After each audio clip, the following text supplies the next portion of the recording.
بخير. مساء الخير يا فندم. من يفوز بكاس مصر يا فندم؟ اتفضلي. لا حضرتك انا الاول بس عايزه اشارك برايي وبعدين اقول في الاخر مين يكسب يعني. طب اتفضلي يا فندم.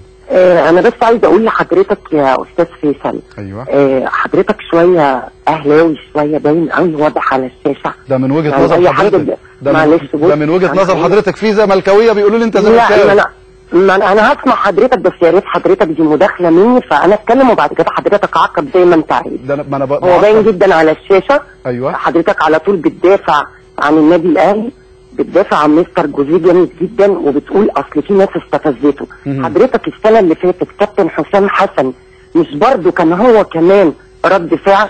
مش كلكم كنتوا ضده؟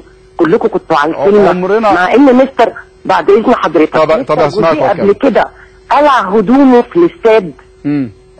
واخد بال حضرتك؟ وقبل كده برضه غلط في كل الصحفيين، ولما طلع حضرتك واستضافوه بره علشان مش عارفه يدوا له جايزه او حاجه ما جابش حتى سيره الاهلي، حتى قال انا بشكر النادي الاهلي ان انا عملت معاه يعني كل الانجازات دي. انتوا ليه دايما زي القرع تحبوا تمدوا لبره؟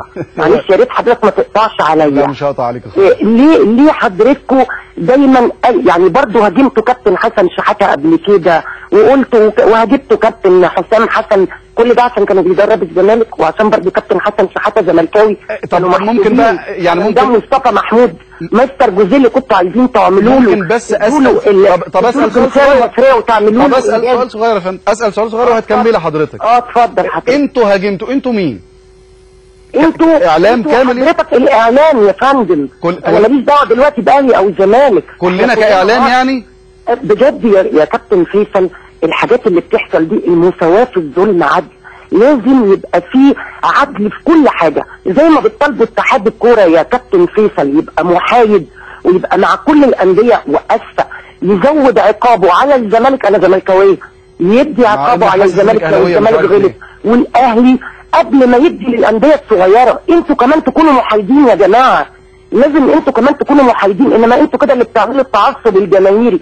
وبعدين حضرتك يعني كابتن طارق العشري قبل كده يعني انا ما شفتش واحد بيتهزم 3 ورايح يحضر مستر مانويل جوزيه اللي هو مثله الاعلى. هو حر زي يقول انا عايز جمهور الاهلي يجي في مباراه الزمالك، ما قالش ليه السنه اللي فاتت لجماهير الزمالك تعالوا احضروا الماتش الثاني مع الاهلي في الفاينل.